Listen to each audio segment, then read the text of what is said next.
Patrick Shai, has passed away.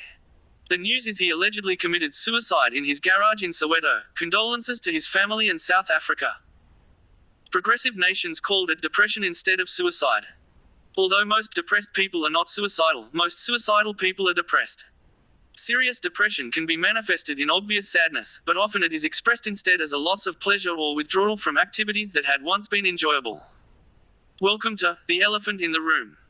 The elephant in the room is that some actors die poor, as their profession involves short-term contract. Today's generation fare better because of social media that contribute as extra or main streams of income that was non-existent in the times of our senior actors. This is an international phenomenon not limited to South Africa. This is not news, we have seen the stories, they are well documented. What is the solution? There are many that have been on the table and people have looked to the government to intervene with limited success. If the government can give an actress 350,000 rands, surely it can pay medical aid to senior actors to access mental health practitioners or other medical professionals, just one of many ideas. In South Africa the average suicide is 8% of all deaths. Be willing to listen.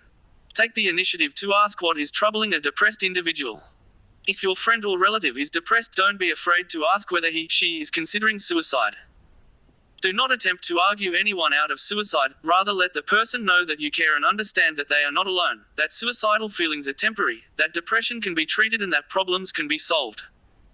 Avoid the temptation to say, you have so much to live for, or that suicide will hurt your family.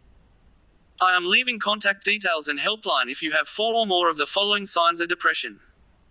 How do you really feel? I feel guilty, I have no confidence. I feel I am a failure or have let my family down.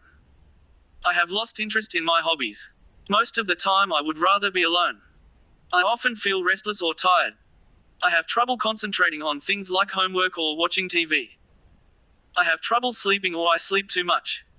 My appetite has increased or decreased. I have unrealistic ideas about the great things that I am going to do. My thoughts race. I can't slow my mind down. I often think about death. Thoughts about suicide pop into my mind. I like very dangerous activities. I use drugs and/or alcohol on a regular basis. Thanks for listening. Cheers.